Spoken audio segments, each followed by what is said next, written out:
Κυρίες και κύριοι, φίλες και φίλοι, καλησπέρα. Απόψε είναι Τετάρτη 28 Φεβρουαρίου του 2024. Μέα κούλπα. Χθες είπα ότι σήμερα τελειώνει ο μήνας, όχι, το έτος είναι δίσεκτο, έχει 366 μέρες αντί για 365, άρα αύριο είναι η τελευταία μέρα. Εντάξει, δεν το ξέρα παιδιά, δεν το είχα υπόψη μου. Λοιπόν, σήμερα το πρωί στις 10 η ώρα κτύπησαν οι καμπάνες όλη την Ελλάδα 57 φορές. Όσα ήταν και τα θύματα, τα περισσότερα νεαρά παιδιά, αγόρια και κορίτσια που πέθαναν, που σκοτώθηκαν στο δυστύχημα στα Τέμπη. Ακούστε,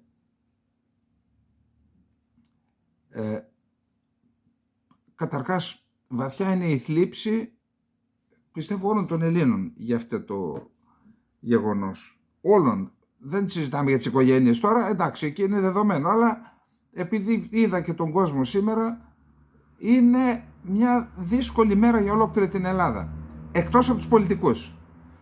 Πιστεύω ότι οι κανονικοί άνθρωποι θλίβονται, λυπούνται, το είχαμε ξεχάσει μέσα στην καθημερινότητα, στα προβλήματα.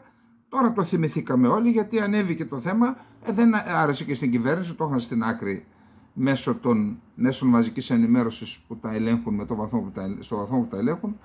Τώρα όμως βλέπω ότι το θέμα σήμερα είναι κυρίαρχο σε ολόκληρη την ελληνική κοινωνία. Ακούστε εδώ. Πιστεύω ότι πάνω απ' όλα πρέπει να είμαστε άνθρωποι. Τι κόμματα και τι κυβερνήσεις, πάνω απ' όλα πρέπει να είμαστε άνθρωποι.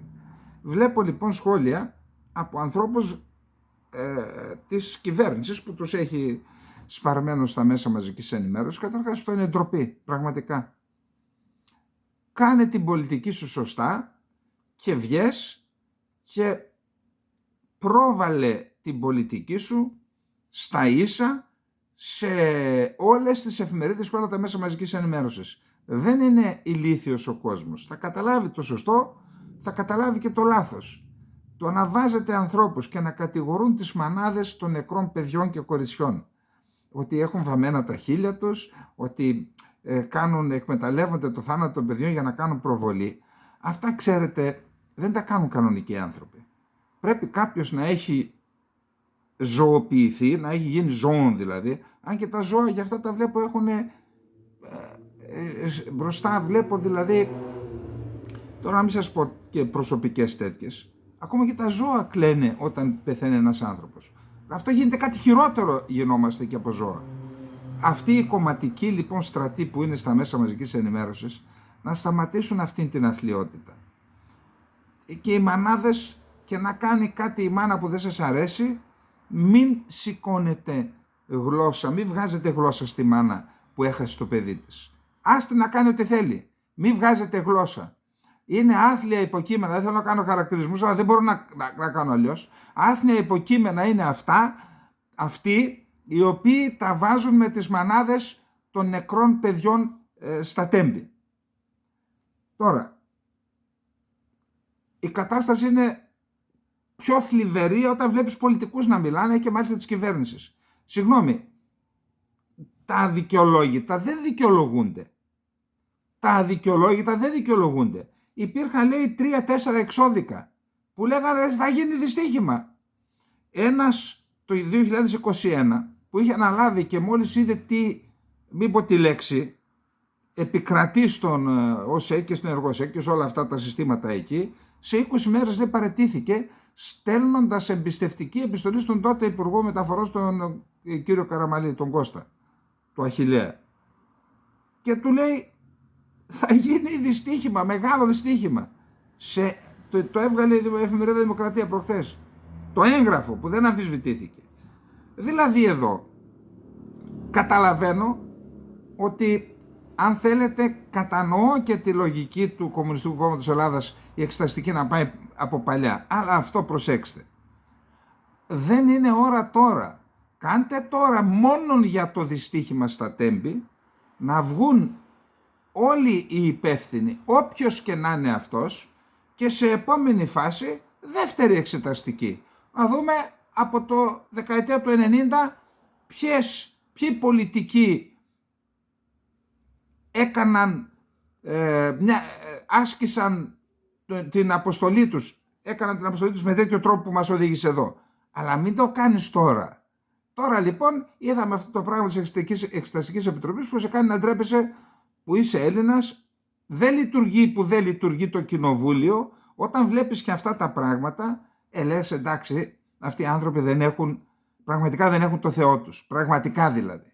Δηλαδή, είναι που είναι το κοινοβούλιο. Ξέρετε, έγραψε ο Νίκος Γεωργιάδης, είναι ένας δημοσιογράφος, έγραφε στην Καθημερινή. Και κάποια στιγμή μου είπε ότι σε συνεργασία με την εφημερίδα πήγε πριν από 10 τόσα χρόνια, πήγε στο κοινοβούλιο και έκανε μία σειρά άρθρων για το πώς λειτουργεί αυτό το κοινοβούλιο και είπε ότι είναι ένας ξεχωριστός κόσμος. Είναι ένας ξεχωριστός κόσμος, ένα κράτος εν κράτη μέσα στην Ελλάδα, με τους δικούς του νόμους, τα δικά του, παροχές και όλα αυτά. Και μετά από αυτό τον τράβηξε μια κλωτσιά και δεν ξαναβρήκε δουλειά ο άνθρωπος. Δεν ξαναβρήκε δουλειά. Γιατί έδειξε στον κόσμο, που πήγε με άδεια της εφημερίδας, έδειξε στον κόσμο τι γίνεται εκεί μέσα. Ήδη λοιπόν είναι στραβό το κλίμα. Γιατί το κάνετε αυτό? Και βλέπω τώρα και τις δικαιολογίες. Ακούστε εδώ. Ασφαλώς φταίνε και ο προηγούμενος και ο αντιπροηγούμενος, όλοι φταίνε. Αλλά εδώ υπάρχει ένα συγκεκριμένο ζήτημα. Και δεν θα το αναλύσουμε τώρα. Αλλά θα πούμε 2-3 βασικά ζητήματα. Υπάρχουν οι τρεις τα εξώδικα που μιλούσαν ότι πάμε για ατύχημα, για δυστύχημα. Υπάρχει και η επερώτηση στη Βουλή που απαντάει ο Καραμανλής και λέει είναι ασφαλή τα τρένα. Δεν μπορούσε να πει ότι δεν είναι ασφαλή, αλλά έπρεπε να πει ότι θα επιληθούμε, ότι θα κάνουμε το καλύτερο δυνατό για να καλύψουμε τα προβλήματα που υπάρχουν. Δεν το έκαναν λοιπόν. Άρα εδώ υπάρχει ένα ζήτημα ευθυνών και του Καραμανλή και του Πρωθυπουργού. Υπάρχει ο Ευρωπαίος Εισαγγελέας που ζήτησε τη δίωξη για κακούργημα τόσων ανθρώπων. Γιατί λοιπόν αυτά τα ξεπερνάνε έτσι? Γιατί δεν απολογούνται, δεν ζητούν μια συγγνώμη από τον ελληνικό λαό? Μια συγγνώμη. Ζητούμε συγγνώμη. Και ο Πρωθυπουργός που έχει την ευθύνη, άμα έχει Καραμανλής, έχει Πρωθυπουργός. Ποιος τον επιβλέπει? Ποιος τον επιβλέπει? Η Μαρία η Πενταγιώτισσα? Ο Πρωθυπουργός τον επιβλέπει. Αυτός του δίνει εντολές, του δίνει οδηγίες. Λοιπόν, γιατί δεν ζητούν μια συγγνώμη από τους συγγενείς των θυμάτων? Δεν υπάρχει τίποτα άλλο. Όλα τα άλλα, αυτά που βλέπω να τα ρίχνουν στο μηχανοδηγό, καλά δεν ντρέπονται λίγο? Δεν ντρέπονται λίγο να τα ρίχνουν στο μηχανοδηγό? Ο μηχανοδηγός φταίει που δεν υπήρχε τηλεδιοίκηση? Δεν ντρέπονται λίγο? Κορυφαίοι παράγοντες, ξέρετε γιατί τα κάνουν αυτά? Αυτές οι κυλιόμενες δημοσκοπήσεις είναι η θηλιά στην εναπομείνασα αξιοπιστία του κοινοβουλευτικού πολιτεύματος. Θηλιά στο λαιμό του. Γιατί κάνουν κάθε μέρα δημοσκοπήσεις, βλέπουν τι ενοχλεί τον κόσμο, τις διαρροές προς τα άλλα κόμματα και μετά αρχίζουν και στοχοποιούν αυτόν που παίρνει τα περισσότερα. Δεν βλέπουν να διορθώσουν την πολιτική τους. Αλλά αυτό ξέρετε τι γίνεται? Σε βάζει μέσα στην παγίδα της καθημερινότητας και δεν μπορείς να σηκώσεις το κεφάλι σου, να δεις μακριά, να οραματιστείς, να σχεδιάσεις, να κάνεις πολιτικές, να κάνεις και λάθη. Δεν γίνεται, αλλά όταν είσαι καθημερινά. Είδα λοιπόν τώρα ότι η υπόθεση των τεμπών, από την υπόθεση των τεμπών, επειδή είναι αυτή η κυρία Καριστιάνου που συγκέντρωσε πόσο 1 εκατομμύριο θα πάνε οι υπογραφές της, ότι επειδή είδαν ότι παίζει στην κοινή γνώμη, έβγαλαν τα σκυλιά του συστήματος, είτε στο διαδίκτυο είτε πολιτικούς, και αρχίζουν και τα ρίχνουν στο μηχανοδηγό και στον άλλον εκεί που στο σταθμάρχη, τι ήταν τέλος πάντων αυτός εκεί, για να βγάλουν την ουρά τους απ' έξω. Συγγνώμη να σας πω κάτι. Δηλαδή ούτε και τώρα, λυπάμαι που δεν μπορώ να βρίσω πραγματικά. Λυπάμαι που δεν μπορώ να βρίσω. Ούτε και τώρα σε 57 κορμιά πάνω, αντί να σκύψετε τα κεφάλια σας, να το βουλώσετε και να ζητήσετε μια συγγνώμη. Ούτε και τώρα. Κάνετε μικροπολιτική. Ντροπή πραγματικά. Ντροπή. Αυτή η χώρα, να σας πω κάτι, δεν αξίζουμε τέτοιους πολιτικούς. Όχι, δεν τους αξίζουμε. Και να σας πω για έναν άλλο λόγο και για έναν άλλο λόγο γιατί δεν τους αξίζουμε. Ακούστε, δώσανε το ελληνικό. Εγώ, ως πολίτης, επειδή πιστεύω και δεν πιστεύω ότι το κράτος μπορεί να είναι επιχειρηματίας. Όπου μπορεί να στο κάνει, αλλά γενικώς το κράτος δεν μπορεί να είναι επιχειρηματίας. Είναι μια έκταση, το φιλέτο της Ευρώπης, για να μην πω του κόσμου. Ήταν, δεν είναι πια. Ήταν. Αυτό λοιπόν, για να το δώσει σε κάποιον, πρέπει να έχει μια δεσμευτική προσφορά για να το δώσει με τους όρους που το έδωσες. Το φιλέτο του κόσμου το δώσαμε σαν να είναι χωράφι. Όσο πουλάνε τα χωράφια στο χωριό μου το στρέμμα, τόσο το δώσαν. Συγγνώμη, εάν αυτό είχε μία αναπτυξιακή προοπτική, δώσ' το και δωρεάν. Υπό την έννοια ότι εκεί θα έρθουν κεφάλαια, θα επενδυθούν με μία αναπτυξιακή προοπτική σε βάθος χρόνου.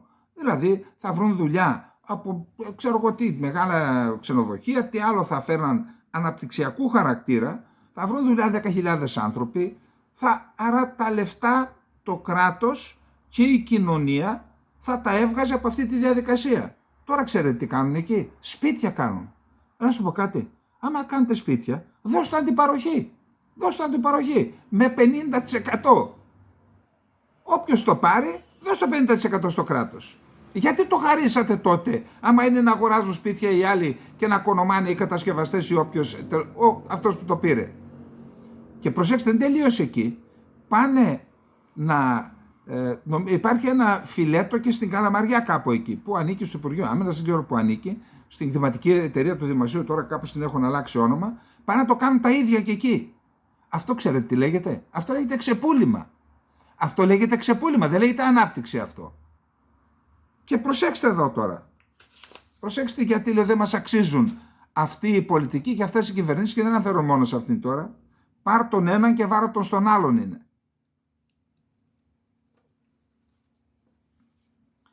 Καταρχάς έβλεπα ότι τότε που μας βάλαν στη μέγενη των μνημονίων,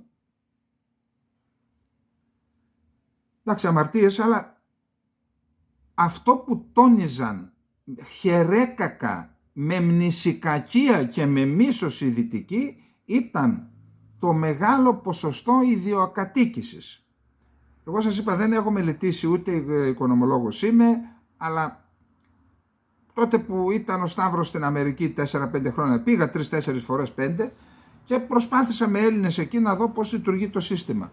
Και μου λέγανε οι άνθρωποι ότι εδώ υπάρχουν οι ασφαλιστικές εταιρείες οι οποίες σε παραλαμβάνουν από και το τραπεζικό σύστημα, αλλά κυρίως ασφαλιστικές εταιρείες σε παραλαμβάνουν, λέει, από φοιτητή, σου δίνουν δάνειο, μετά μόλις βγαίνεις στην αγορά, δάνειο για να φοιτήσεις, μετά μόλις βγαίνεις στην αγορά σου δίνουν δάνειο για να πάρεις σπίτι, το πληρώνεις όλη σου τη ζωή και όταν γίνεις συνταξιούχος, πουλάς το σπίτι που είχες ως ενεργός, οικονομικά ενεργός, και ως συνταξιούχος να πάρεις ένα μικρότερο. Αλλά λέει, σε έχουν μονίμως χειροπόδαρα δεμένα. Το σπίτι δεν είναι δικό σου στην ουσία.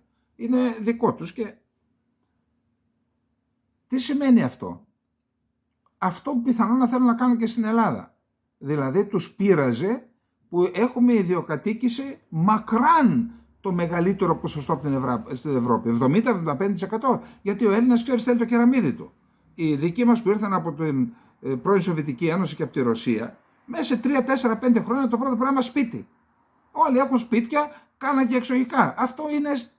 Τώρα λοιπόν τα έβαλαν στο μάτι και τη δημόσια γη και την ιδιωτική γη, εκμεταλλευόμενη την οικονομική δυσπραγία και τα οικονομικά αδιέξοδα και του κράτους και της χώρας και των πολιτών. Προσέξτε εδώ τώρα.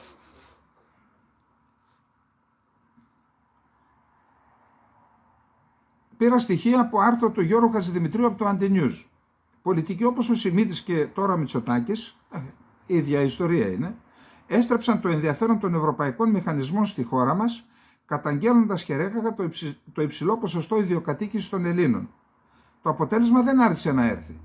Κατόπιν πιέσεων ισχυρών συμφερόντων, τις οποίες στη συνέχεια στήριζε η συμμορία της Τρόικας, όλες οι νομοθετικές πρωτοβουλίες που σχετίζονται με τη χρήση της γης στα μνημονιακά χρόνια προώθησαν συστηματικά τη μαζική εκχώρηση δημόσιας και μικρομεσαίας ιδιωτικής περιουσίας σε ξένα συμφέροντα. Ξέρετε τότε που ήταν όλα αυτά, ερχόντουσαν και μου έλεγαν εδώ, και δεν μπορούσα να το πιστέψω, γιατί ξέρετε και ο αξιωματικός έχει μια αγαθοσύνη, δεν μπορεί να τα πιστέψει όλα αυτά μέχρι να προσγειωθεί πολλές φορές χωρίς αλεξίπτωτο στην πραγματικότητα. Νομίζουμε ότι όλα είναι... Μου λέγαν ότι έρχονται ξένοι, παίρνουν από τις τράπεζες, πληρώνουν πολλά λεφτά και παίρνουν παρατύπως από τις τράπεζες όλα όσα έχουν πάρει τράπεζες που δεν μπορούν να πληρωθούν από τη δυσπραγία, τα βάζουν στο στόχαστρο και λέει θα τα αγοράσουν όλα. Όταν το έλεγα δεν μπορούσα να το πιστέψω. Έγινε. Ακούστε εδώ τώρα. Όπως διαβάζουμε σε σχετική μελέτη των χωροτακτών Δημήτρη Γκάρτζου και Μόνικα Σθέμου, καθώς και της εκπαιδευτικού Τόνιας Παντελαίου, εισαγωγικά, η επέλαση των μνημονιακών ρυθμίσεων στη χώρα μας είχε βασικό αποτέλεσμα τη δημιουργία των συνθηκών που επιτρέπουν τη μαζική διείσδυση ξένων κεφαλαίων στον τομέα της κυριότητας γης, τόσο της ιδιωτικής όσο και της δημόσιας.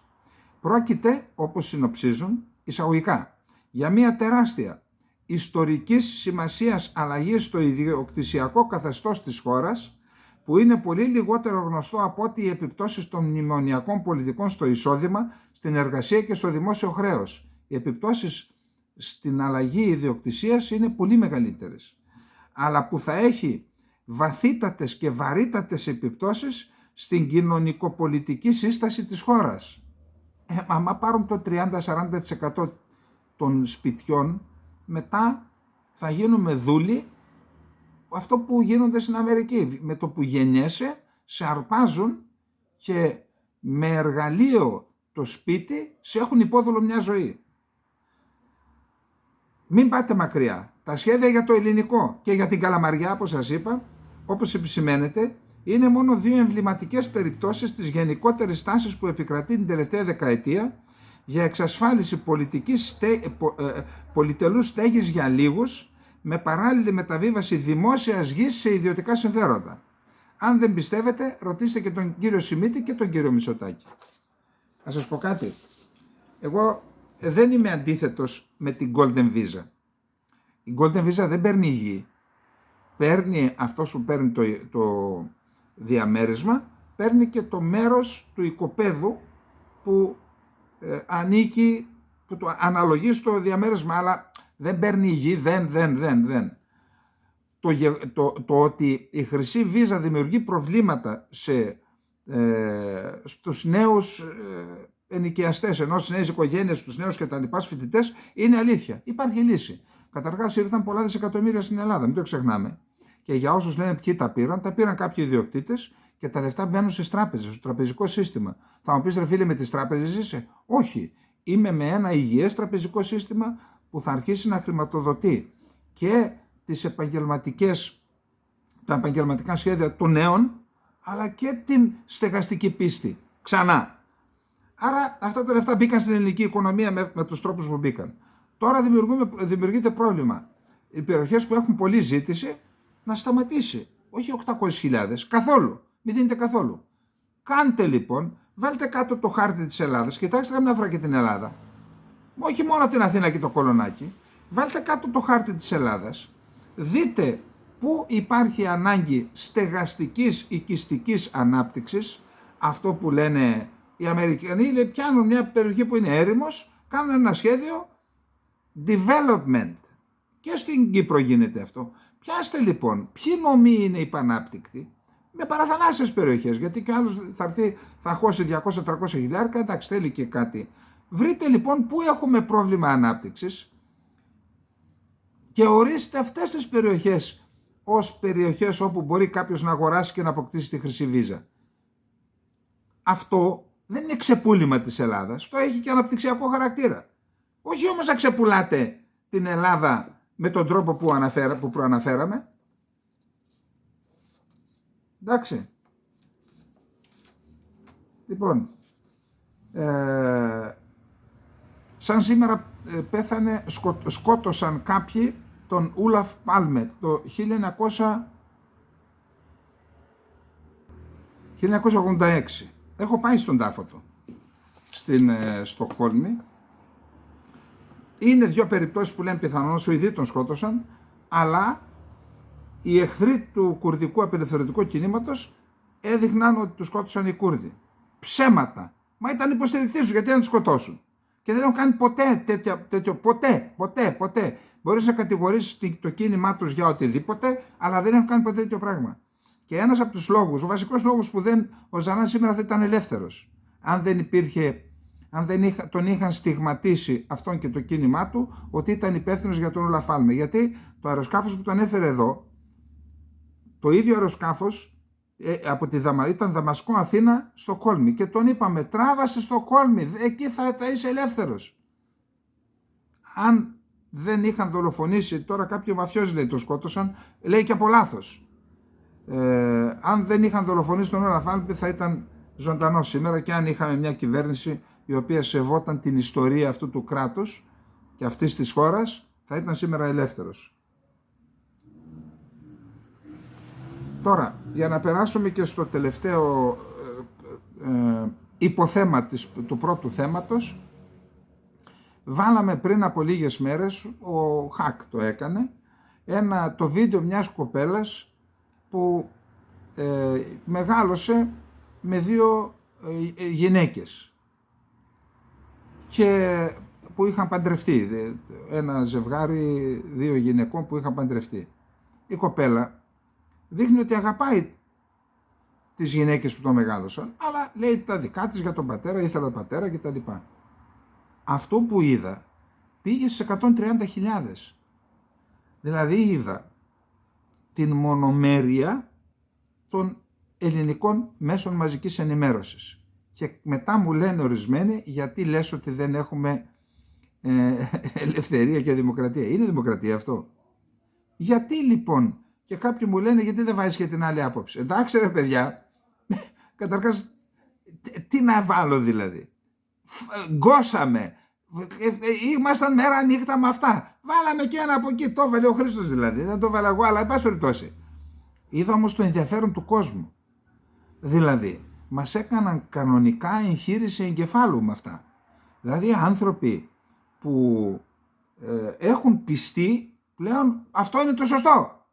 Γιατί δεν είδαν αυτά που λέω. Εγώ δεν λέω ότι ο ένας έχει δίκιο και ο άλλος άδικο. Όχι. Ας ακουστούν όλες οι απόψεις και ας αποφασίσει ο κόσμος τελικά τι είναι το σωστό. Όχι όμως με λοβοτομή μέσω των μέσων μαζικής ενημέρωσης. Πάμε να δούμε το δεύτερο θέμα μας. Δεύτερο θέμα. Είδα ότι ο κύριος Χαρίτσης από το κόμμα Τη Νέα Αριστερά πήγε στην Ξάνθη. Και έγραψαν οι εφημερίδες εδώ ότι επισκέφθηκε την Τουρκική Ένωση Ξάνθης. Οι φωτογραφίες που είδα είναι ότι πήγε σε ένα λύκειο, μου φαίνεται, και εκεί ήταν με έναν βουλευτή, πώς το λένε αυτόν, που πήγε στη Νέα Αριστερά, και μουσουλμάνο, Έλληνα μουσουλμάνο, και ήταν πιθανόν και στελέχη της Τουρκικής Ένωσης Ξάνθης. Και είδα ότι η Νέα Αριστερά το διαψεύδει, δεν πήγαμε λέει ποτέ σε αυτό κτλ. Μη σκάβουμε μόνοι μας το λάκκο μας. Εντάξει, εγώ δεν λέω πρέπει να είμαστε κράτος δικαίου για όλους. Χριστιανούς, μουσουλμάνους, όσοι είναι πολίτες αυτής της χώρας, πρέπει να λειτουργεί το κράτος δικαίου. Όμως τα κόμματα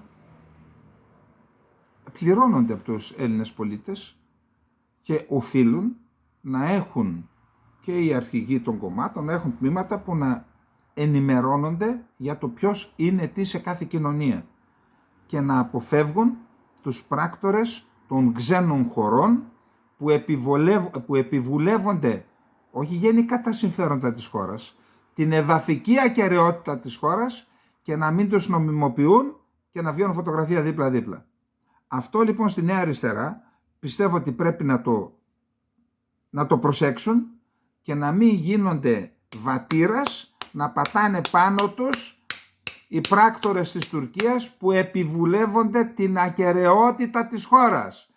Είμαστε υπέρ των δικαιωμάτων των πάντων σε αυτή τη χώρα, να λειτουργεί ως κράτος δικαίου, αλλά να μην είμαστε και αφελείς και να γινόμαστε βατήρες, να πατάνε πάνω μας οι πράκτορες της Τουρκίας που επιβουλεύονται την εδαφική ακεραιότητα της χώρας. Και όσοι δεν πιστεύουν ότι υπάρχει κάτι τέτοιο, ας δουν τον εθνικό όρκο, να δουν το άρθρο που σχετίζεται με δημοψήφισμα στην Θράκη και μετά θα καταλάβουν τι ρόλο παίζουν αυτοί με τους οποίους πηγαίνουν, αγκαλιάζονται και φωτογραφίζονται. Εντάξει.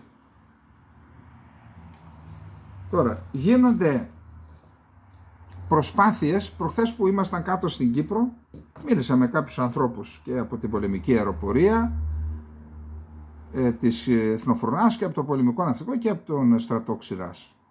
Ένα από τα θέματα που συζητήσαμε ήταν και η παραχώρηση από πλευράς του ψευδοκράτους του αεροδρομίου του Λευκονίκου στην τουρκική πολεμική αεροπορία, εκεί που ήδη έχουν εγκατασταθεί μη επανδρομένα αεροσκάφη, εντάξει, είναι στοχευμένα. Το πρώτο 24ωρο δεν θα υπάρχει ούτε θα απογειωθούν ούτε τίποτα, ούτε ένα. Να είστε σίγουροι γι' αυτό και δεν κάνω προπαγάνδα, ούτε ψυχολογικό πόλεμο στους Τούρκους. Ούτε ένα δεν θα υπάρχει. Επίσης υπάρχει και το θέμα του αεροδρομίου που το εγγενίασε ο Ερντογάν, του Τύμπου. Έχουν κάνει ένα τεράστιο αεροδρόμιο. Εκεί λοιπόν κάνουν προσπάθειες η Τουρκία να αναγνωριστεί το αεροδρόμιο του Τύμπου. Πώς? Ο βουλευτής των οικολόγων Σταύρος Παπαδούρης έκανε ερώτηση, υπέβαλε ερώτηση στον Υπουργό Μεταφορών της Κυπριακής Δημοκρατίας Αλέξη Βαφεάδη για το θέμα αυτό των προσπαθειών που κάνει το ψευδοκράτος, η Άγκυρα δηλαδή, να αναγνωριστεί το παράνομο αεροδρόμιο του Τύμπου από διεθνείς οργανισμούς όπως η Παγκόσμια Ομοσπονδία Ελεγκτών Εναέρειας Κυκλοφορίας, η ΦΑΚΤΑ, η Παγκόσμια Ομοσπονδία Πιλότων, η ΦΑΛΠΑ και η Διεθνής Ένωση Αερομεταφορών, η ΆΤΑ ή ΑΙΑΤΑ. Ο Παπαδούρης, ο βουλευτής, επικαλέστηκε ανακοινώσεις των τριών φορέων που προαναφέρθηκαν, αναφέροντας ότι μέσα από τις ανακοινώσεις τους, τις οποίες και επισύναψε, φαίνεται να καλούν όλους τους πιλότους που πετάνε από το FIR Άγκυρας από το FAR Άγκυρας προς το FAR Ευκοσίας να επικοινωνούν με το αεροδρόμιο της Τύμβου για να δίνουν τα στοιχεία πτήσης τους. Θεωρώ, ανέφερε ο κύριος Παπαδούρης στην ερώτησή του, πως με αυτή την πρακτική που ακολουθείται από διεθνείς φορές δίδεται υπόσταση και κατ' επέκταση έμεση αναγνώριση σε ένα παράνομο αεροδρόμιο που βρίσκεται στα κατεχόμενα εδάφη μας.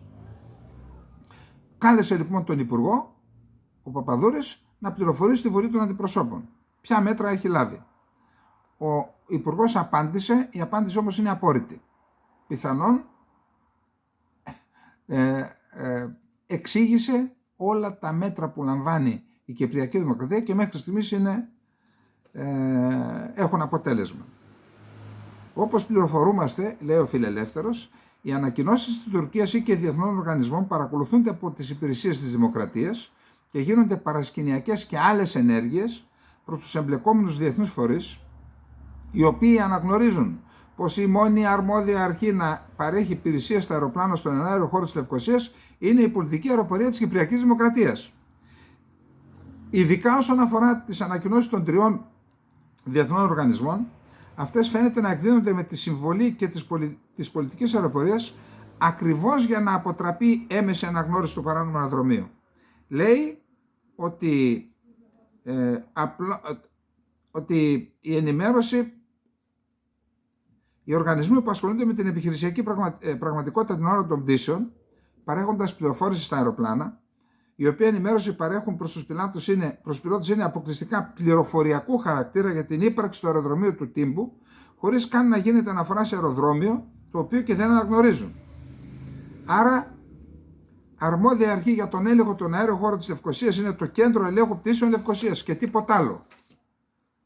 Τέλος πάντων, να το ξέρουμε αυτό, ότι η Τουρκία δεν κάθεται ήσυχη.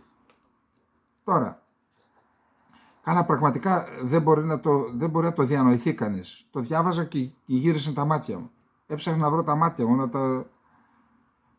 στα κυπριακά αντρέπεται ο κόσμος εν δικό του. Αναφέρει μια παλιά κυπριακή παροιμία. Εδώ στην Ελλάδα λέμε, όποιος δεν ντρέπεται, πολλά καλά χαίρεται. Ή ποιος έχασε την ντροπή για να τη βρει και ο Τούρκος. Αυτή η παροιμία ταιριάζει γάντι στη συμπεριφορά της κατοχικής δύναμης. Το καθεστώς Ερντογάν, χωρίς αναστολές, χωρίς ντροπή, επιζητεί ρόλο προστάτη και υπερασπιστή του διεθνούς δικαίου. Άκουσον. Ποια? Η Τουρκία, που είναι μόνιμος ταραχοποιός, η οποία επιβάλλει την επεκτατική της πολιτική, δεν νομιμοποιείται να παρουσιάζεται ως ερνοποιός. Ακούστε τι έγινε.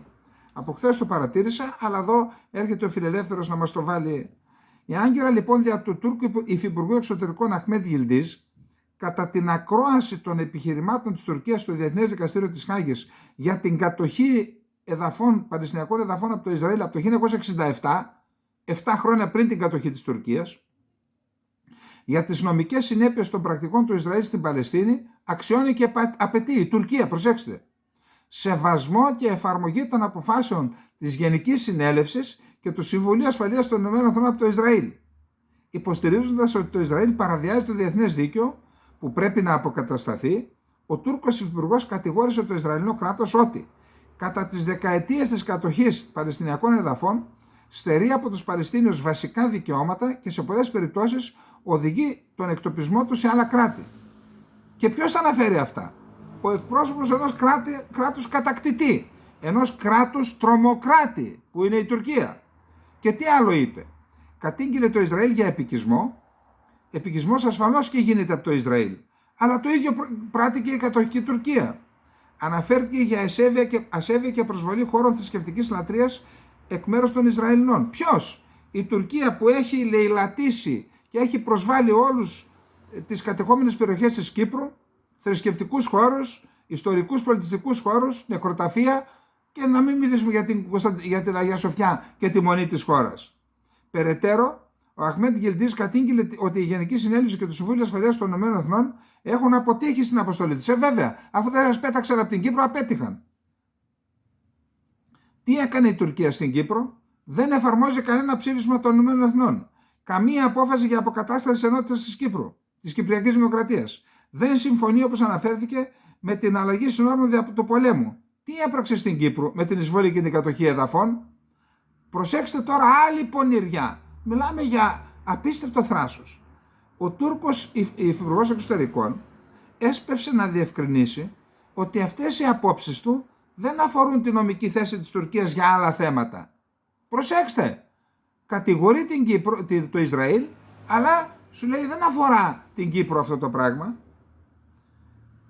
Δηλαδή, για την Κύπρο, το Κουρδιστάν, τη Συρία δεν ισχύουν, καθώς η Τουρκία κατέχει εδάφη τους παράνομα και δια της επιβολής της στρατιωτικής δύναμης επιβάλλει την επεκτατική υπερελιστική της πολιτική.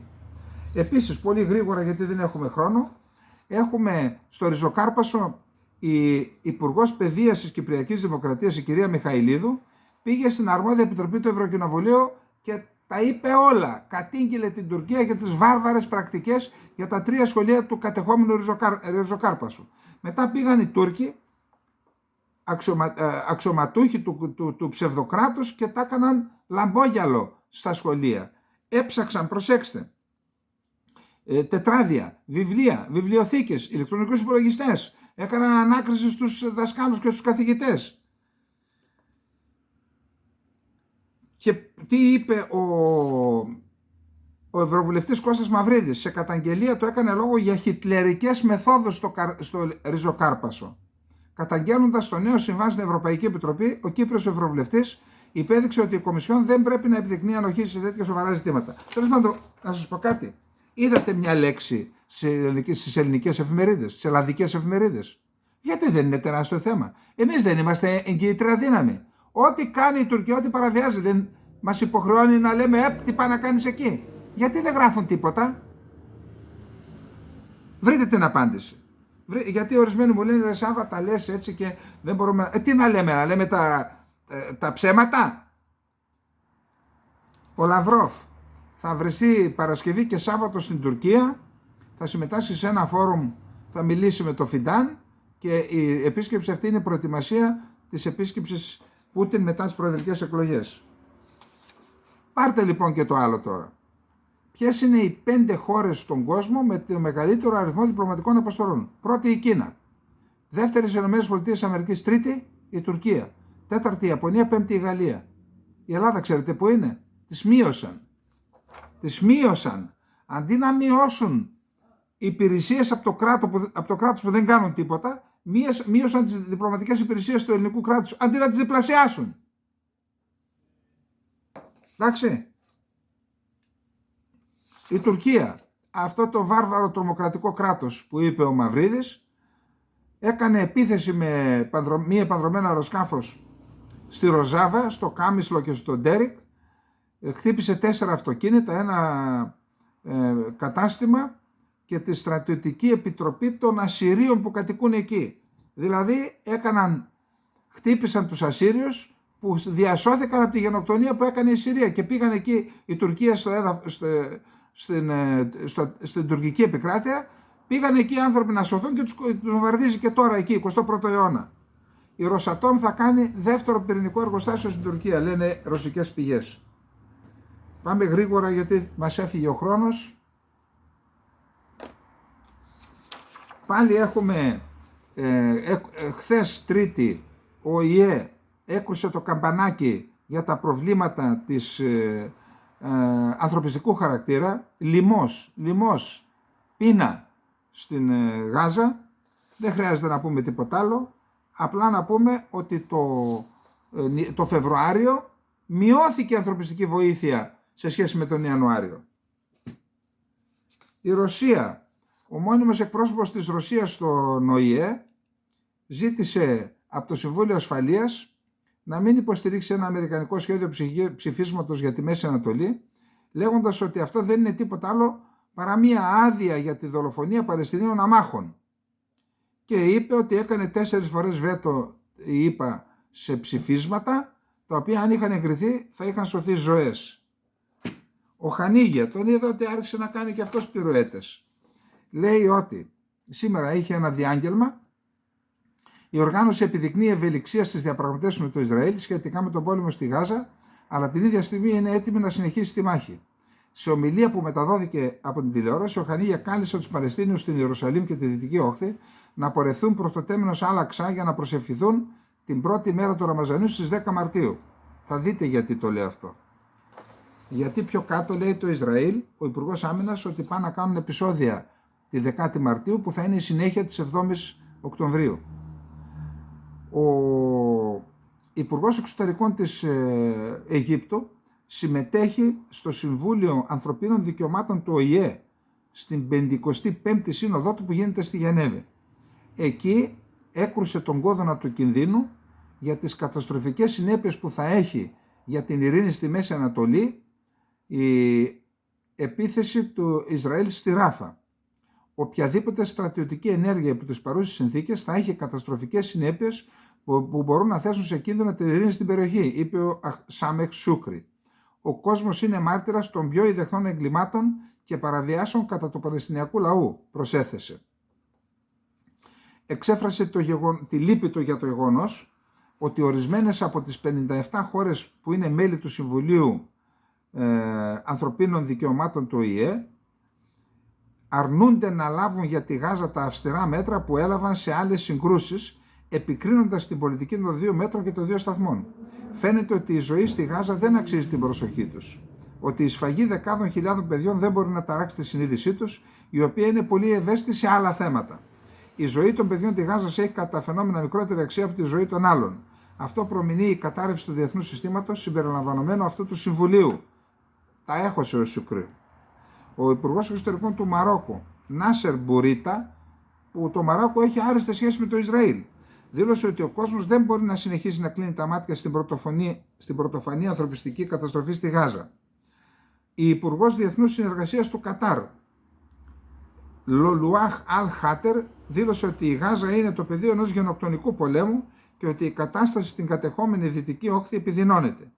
Η υποστήριξη από ορισμένες παγκόσμιες δυνάμεις αυτής της Ισραηλινής εξαίρεσης υπεράνω του διεθνούς δικαίου πρέπει να σταματήσει, είπε απευθυνόμενος στο Συμβούλιο. Ο Biden είπε: προσέξτε, άμα συνεχίσετε τον πόλεμο θα χάσετε τη διεθνή στήριξη. Δίκιο έχει. Ο Νετανιάχου είπε: ναι, αλλά το 82% των Αμερικανών υποστηρίζει το Ισραήλ στον πόλεμο με τη Χαμάς. Το είπε στον Biden. Οι Times of Israel ανέφεραν ότι ο Ισραηλινός στρατός εντόπισε ενεργοποίηση τηλεφώνων της Χαμάς χρησιμοποιώντας Ισραηλινές κάρτες SIM 6 ώρες πριν από την επίθεση 7 Οκτωβρίου. Από αυτή τη δημοσίευτη προκύπτει ότι τουλάχιστον ο Ισραηλινός στρατός αυτό το διαπίστωσε. Τώρα δεν ξέρουμε τι σχέδια έκανε και αν αυτό ήταν μια ένδειξη ότι θα ακολουθήσει η επίθεση, αλλά το είπαν στο Ισραήλ και σας το λέμε. Ο Υπουργός Άμυνας στο Ισραήλ: το Ιράν, η Χεσβολάχ και η Χαμάς ελπίζουν να μετατρέψουν το Ραμαζάνι σε δεύτερη φάση της 7ης Οκτωβρίου. Το είπε ο Ιωάβ Γκάλαντ. Σας το είπα αυτό. Λένε να μαζέψουν κόσμο στο Τέμενος Αλαξά για να κάνουν φασαρίες και είπαν ότι θα ληφθούν μέτρα ασφαλείας κτλ. Παλαιστίνιος διπλωμάτης. Το Ισραήλ αγνόησε την απόφαση του Διεθνούς Δικαστηρίου. Ο Ριάντ Μανσούρ, εκπρόσωπος της Παλαιστινιακής Αρχής στα Ηνωμένα Έθνη, στη διάρκεια ομιλίας του στο Συμβούλιο Ασφαλείας για τις εξελίξεις στη Γάζα, προειδοποίησε ότι περισσότερο από 500.000 άνθρωποι βρίσκονται στα πρόθυρα του λιμού σε αυτή τη λωρίδα. Δηλώνοντας ότι το Ισραήλ κατέστρεψε σχεδόν όλα τα αρτοποιεία και τις φάρμες στη λωρίδα της Γάζας, ο Μανσούρ είπε: το Ισραήλ χρησιμοποιεί τα τρόφιμα ως όπλο εναντίον του Παλαιστινιακού λαού. Η Μπάρμπαρα Woodward, Βρετανίδα υπουργός εκπρόσωπος στα Ηνωμένα Έθνη, είπε: ζητάμε από το Ισραήλ να επιτρέψει περισσότερη βοήθεια να εισέλθει στη Γάζα. Η Ρωσία καλεί τα Ηνωμένα Έθνη να επιβάλλουν κυρώσεις σε χώρες που εμποδίζουν την πρόσβαση της ανθρωπιστικής βοήθειας στη Γάζα. Αυτά λοιπόν. Πάμε να δούμε το τέταρτο θέμα, που και εκεί έχουμε κάποια θέματα ενδιαφέροντα, που μιλάμε τώρα για Ιράν, Χεσβολάχ κτλ. Η Χεσβολάχ συνεχίζει να κτυπάει το βόρειο Ισραήλ.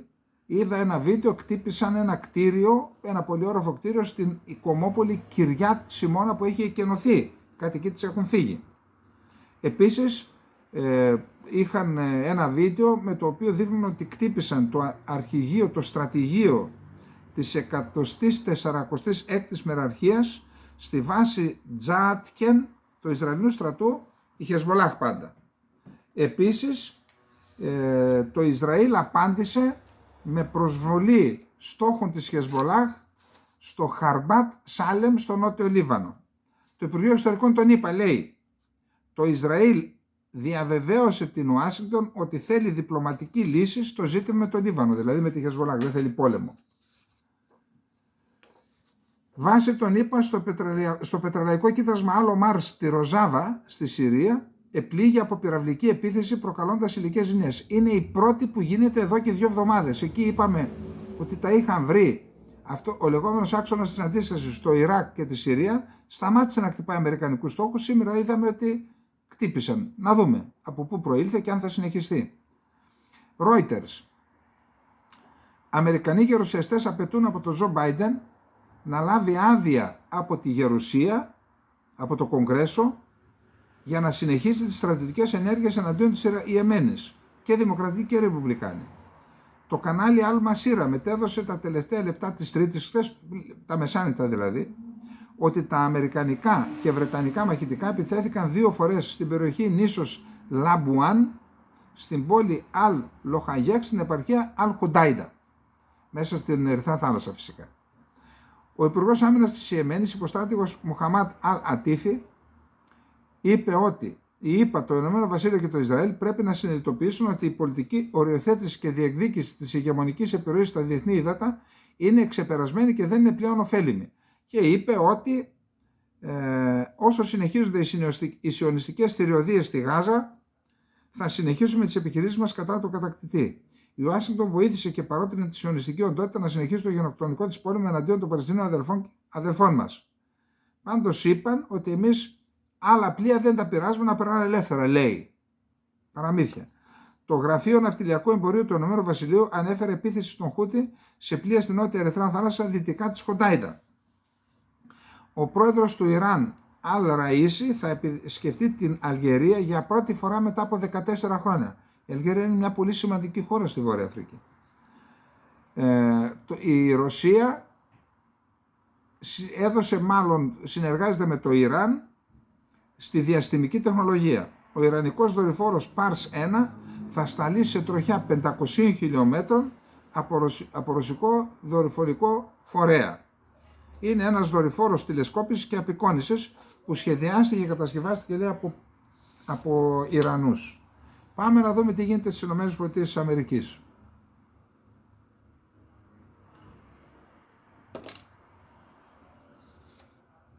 Χθες είχε εκλογές και για τον Biden και για τον Τραμπ στο Μίσιγκαν. Μια μεγάλη πόλη, μεγάλη πολιτεία, άλλοτε και τώρα η καρδιά της αυτοκινητοβιομηχανίας των ΗΠΑ.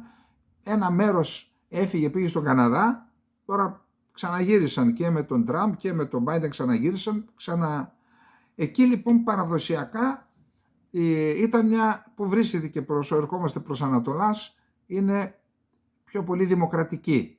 Όσο πάμε προς το κέντρο και νότο είναι πιο πολύ ρεπουμπλικάνοι. Εκεί έχασε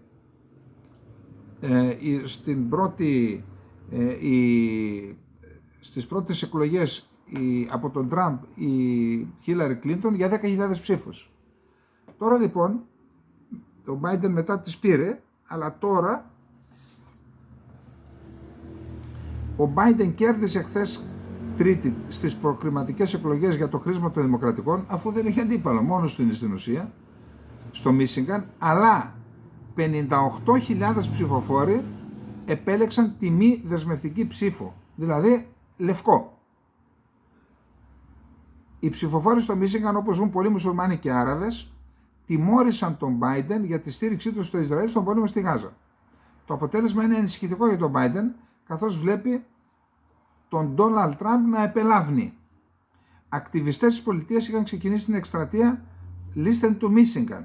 Ακούστε το Michigan, προκειμένου να στείλουν ένα ισχυρό, αδιαμφισβήτητο μήνυμα ότι η χρηματοδότηση και η στήριξη του πολέμου στη Γάζα έρχονται σε αντίθεση με τις αξίες του Δημοκρατικού Κόμματος. Η εκστρατεία ήθελε να κινητοποιήσει τουλάχιστον 10.000 ψηφοφόρους, έναν αριθμό που δεν ήταν μόνο συμβολικός. Αυτή ήταν η διαφορά ψήφων μεταξύ Χίλαρη Κλίντον και Ντόναλντ Τραμπ το 2006, όταν η υποψήφια των Δημοκρατικών έχασε το Μίσιγκαν, πολιτεία κλειδί. Το κίνημα μας βγήκε νικητής σήμερα και ξεπέρασε κατά πολύ τις προσδοκίες, αντί 10.000, 58.000. Δεκάδες χιλιάδες δημοκρατικοί από το Μίσιγκαν, πολλοί από τους οποίους ψήφισαν τον Biden το 2020, δεν δεσμεύονται στην επανεκλογή του λόγω του πολέμου στη Γάζα, τόνισε η εκστρατεία στην ανακοίνωσή της. Σήμερα είμαι περήφανη, ψηφίζω λευκό, δήλωσε η Ρασίντα Τλάιμπ, η παλαιστινιακής καταγωγής Αμερικανίδα βουλεύτρια. Για όσους λένε ότι δεν είναι σωστό, γιατί δεν είναι σωστό? Χορευτής, χορεύτρια, βουλευτής, βουλεύτρια, είναι ακριβώς το ίδιο. Γιατί? Από το Μίσιγκαν, ζητώντας από τον Biden να ακούσει την πλειονότητα των Αμερικανών που λένε αρκετά. Αρκετοί πόλεμοι, αρκετά χρησιμοποιήστε τα δολάρια μας για να χρηματοδοτήσετε μια γενοκτονία.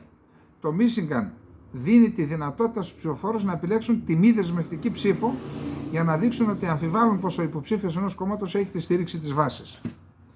Biden, πάλι στο Μίσιγκαν.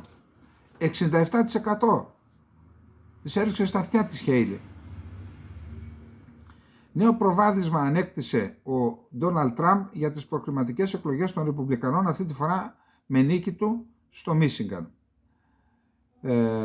Ο Ντόναλντ Τραμπ κέρδισε τις προκριματικές εκλογές των Ρεπουμπλικάνων στο Μίσιγκαν, όπως και ο Αμερικανός, το είπαμε, Τζο Μπάιντεν. Σύμφωνα με προβλέψεις, ο Τραμπ επικράτησε με ποσοστό γύρω στο 67% της εσωκομματικής αντιπάλων Νίκη Χέιλι, μολονότι η καταμέτρηση των ψήφων δεν έχει ακόμα ολοκληρωθεί, αλλά λέει ότι εκεί θα είναι το ποσοστό.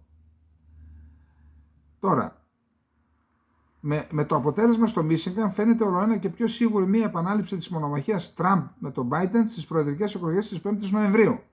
Ο Τραμπ προηγείται της Χέιλι, όπως είπαμε, και επικράτησε καθαρά στην Αϊόβα, στο Νιου Χαμψάιρ και στη Νότια Καρολίνα.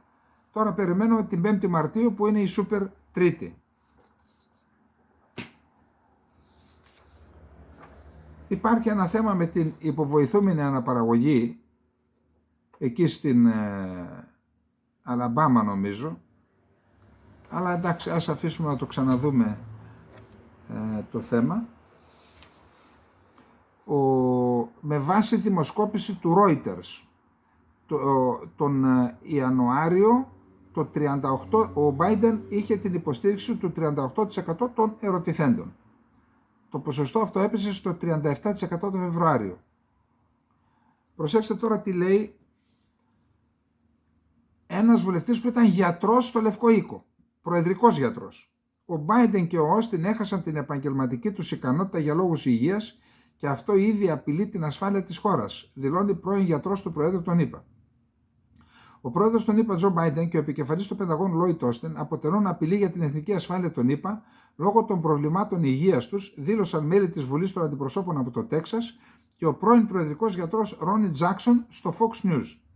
Όπως σημείωσε ο Τζάκσον, ερωτήσεις σχετικά με το εάν ο Biden έχει αρκετές γνωστικές ικανότητες για να εκπληρώσει τα καθήκοντά του ως αρχηγός κράτους και αρχιστράτηγος άρχισαν να τίθενται μετά τη δημοσίευση της έκθεσης του ειδικού εισαγγελέα του Υπουργείου Δικαιοσύνης των ΗΠΑ, Ρόμπερτ Χάιρ, ο οποίος έγραψε ότι είναι ένας καλός γεράκος, αλλά δεν έχει μνήμη. Σύμφωνα με τον βουλευτή, ο Biden δεν είναι πλέον σε θέση να ανταπεξέλθει σε αυτές τις λειτουργίες. Όσο για τον Όστιν, η μυστική νοσηλεία του εν μέσω προβλημάτων του που ήδη έχει ο Biden ήταν ένα σοβαρό πλήγμα για την ασφάλεια των ΗΠΑ. Όπως παραδέχθηκε ο πρώην προεδρικός γιατρός, κατά την άποψή του ήρθε η ώρα να παραιτηθεί ο Υπουργός Άμυνας.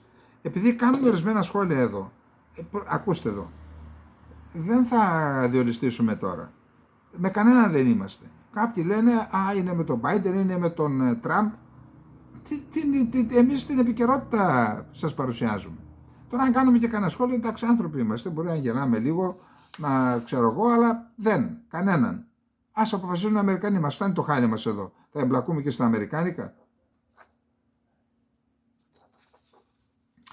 Υπάρχουν προβληματισμοί στην κοινότητα των μυστικών υπηρεσιών στις ΗΠΑ ότι, λέει, ήδη αν έρθει για δεύτερη φορά ο Τραμπ στην εξουσία, ήδη την πρώτη φορά είχε χαλάσει με φύγεσαι ή έλαση, είχε δημιουργήσει πρόβλημα στην κοινότητα των πληροφοριών. Αν έρθει τώρα, λέει, που ακούμε να θα κάνει πολλές αλλαγές, τότε θα χάσουν την αξιοπιστία τους οι μυστικές υπηρεσίες, αλλά θα χάσουν και την εμπιστοσύνη, θα απολέσουν και την εμπιστοσύνη που απολαμβάνουν από τους Αμερικανούς πολίτες.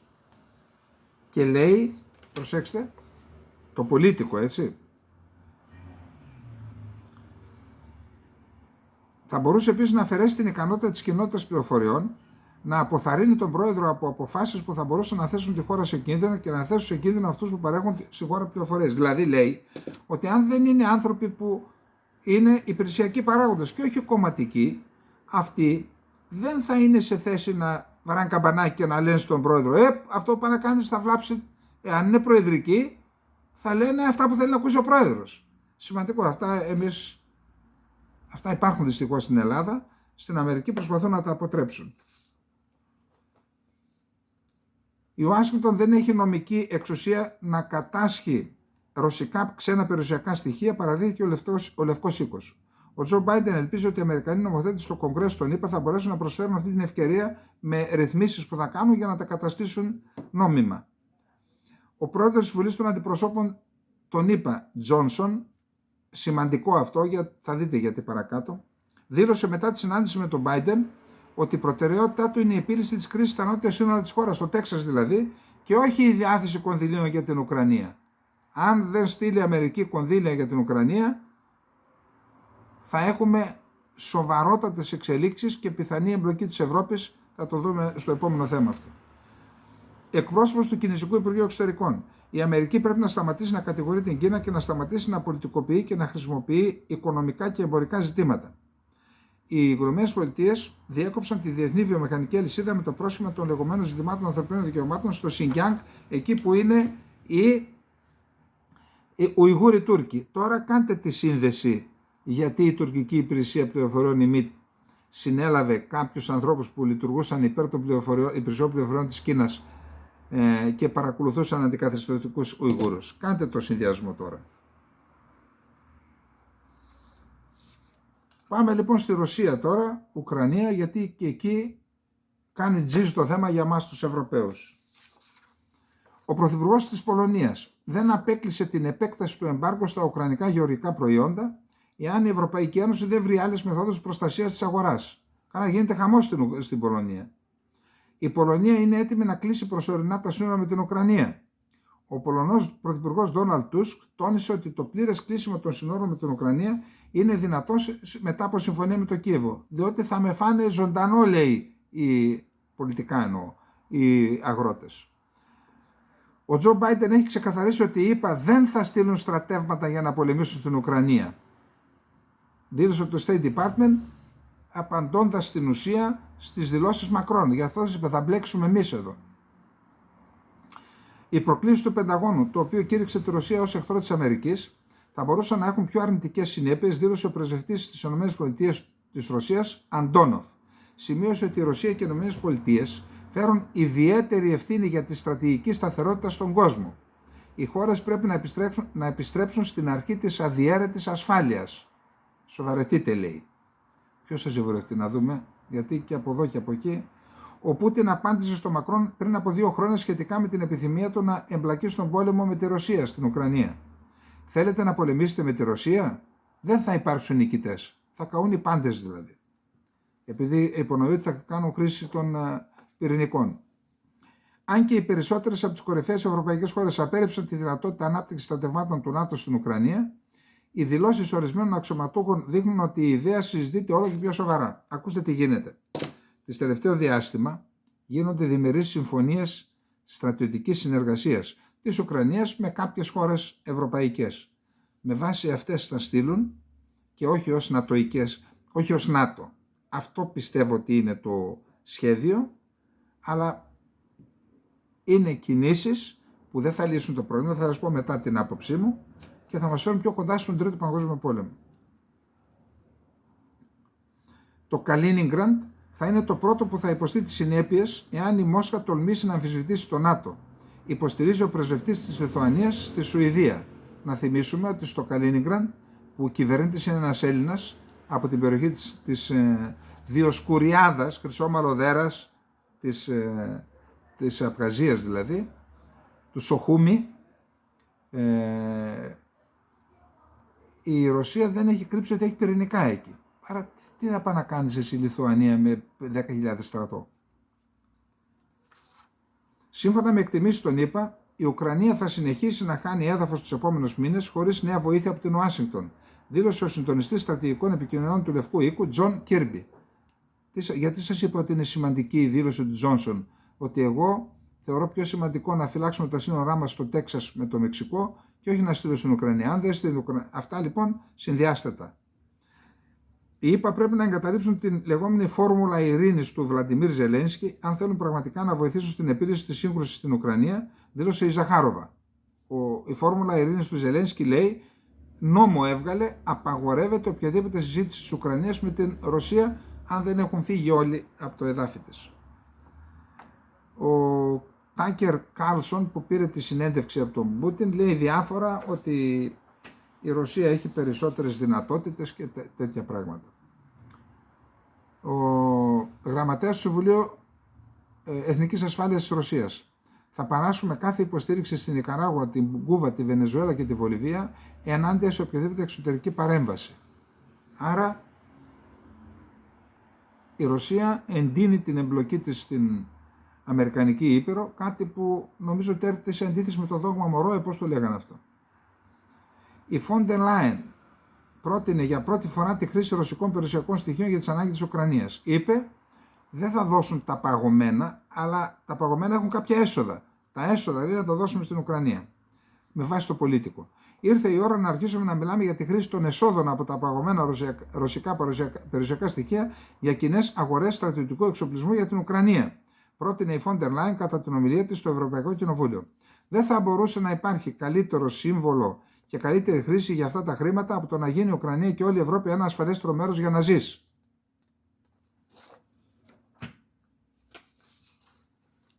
ο Ποροσέγκο είναι ο πολιτικός αντίπαλος του Ζελένσκι και ο προηγούμενος πρόεδρος.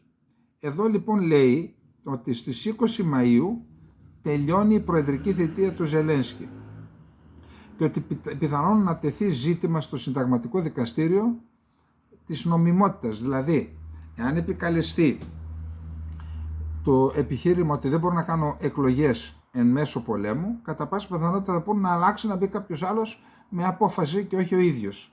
Είναι ένα θέμα αυτό, κρατήστε το. Προειδοποίηση της Κίνας. Είναι δύσκολο να εκτιμήσει κανείς πώς θα εξελιχθεί η ένταση μεταξύ Ρωσίας-ΝΑΤΟ, λέει Κινέζος αναλυτής. Αν δεν το λέμε τυχαία της Κίνας, να δείτε πού είναι αναλυτής. Η σύγκρουση με τη Ρωσία θα καταστεί ανεξέλεγκτη αν το ΝΑΤΟ στείλει χερσαίες στρατιωτικές δυνάμεις στην Ουκρανία, υποστηρίζει ο Λι Χάιντονγκ, καθηγητής στο Πανεπιστήμιο Εξωτερικών Υποθέσεων της Κίνας. Καταλάβετε, άνθρωπος του κράτους.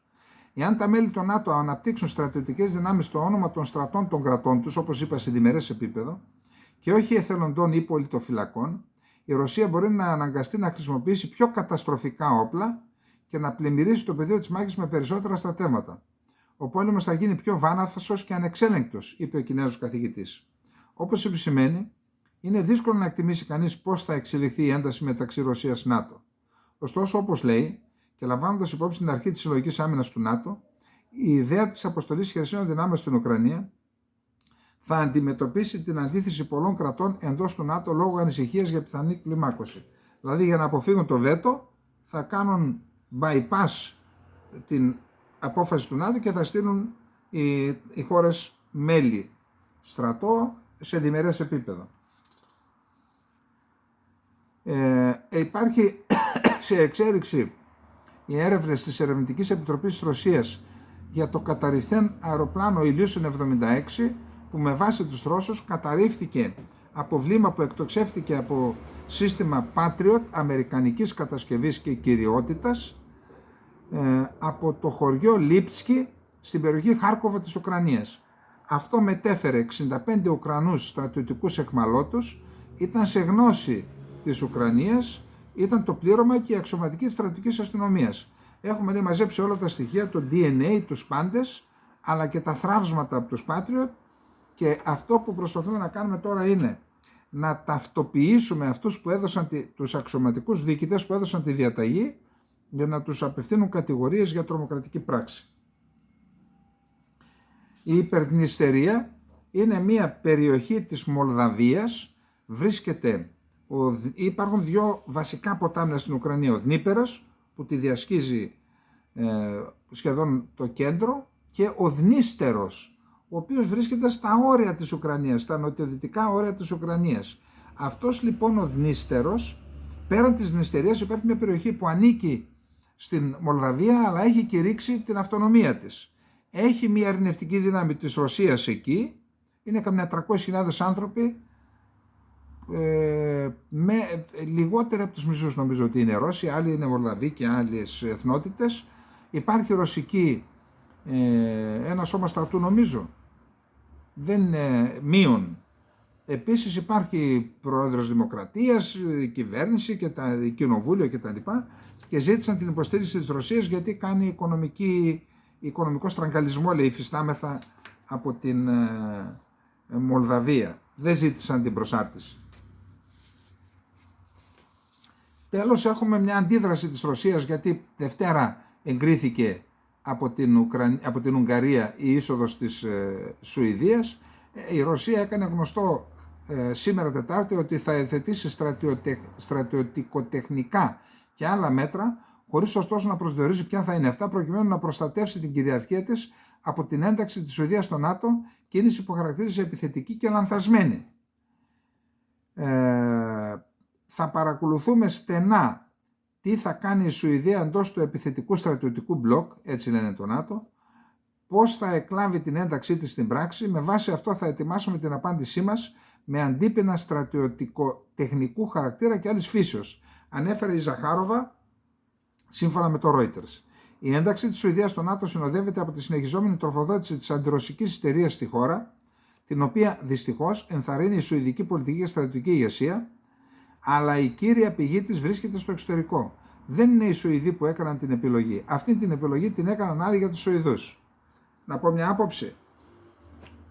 Αυτή την επιλογή τη διευκόλυνε η Ρωσία με την εισβολή στην Ουκρανία. Απλά πράγματα. Η εισβολή στην Ουκρανία άρχισαν να φοβούνται και οι Φινλανδοί και οι Σουηδοί. Τι γίνεται, μήπως έρθει και η σειρά μας? Αυτό το κλίμα επωφελήθηκαν και ξένοι, έκαναν την προπαγάνδα τους και έχουμε την πλειονότητα των πολιτών να αντιστρέφει την άποψή της, εκεί που ήταν υπέρ της ουδετερότητας, τώρα είναι υπέρ της ένταξης στο ΝΑΤΟ. Άρα, να κοιτάμε και λίγο και την καμπούρα μας, έτσι. Και εμείς να την κοιτάμε. Λοιπόν, αυτά για απόψε, να είστε όλες και όλοι καλά. Και επειδή είμαστε και σε φάση πένθους, να εκφράσουμε τα ειλικρινή συλληπιτήρια και τη συμπάθειά μας για τις οικογένειες των 57 ανθρώπων που έχασαν, για τις 57 οικογένειες που έχασαν τους ανθρώπους τους, αν και δεν είναι 57, είναι 56, μια οικογένεια έχασε δίδυμα. Τραγικό. Πιστεύω ότι η συντριπτική πλειονότητα της ελληνικής κοινωνίας συμπάσχει με αυτούς τους ανθρώπους και να μην δίνουν σημασία σε αυτούς που συμπεριφέρονται με τρόπο που δεν ταιριάζει σε ανθρώπους. Καληνύχτα.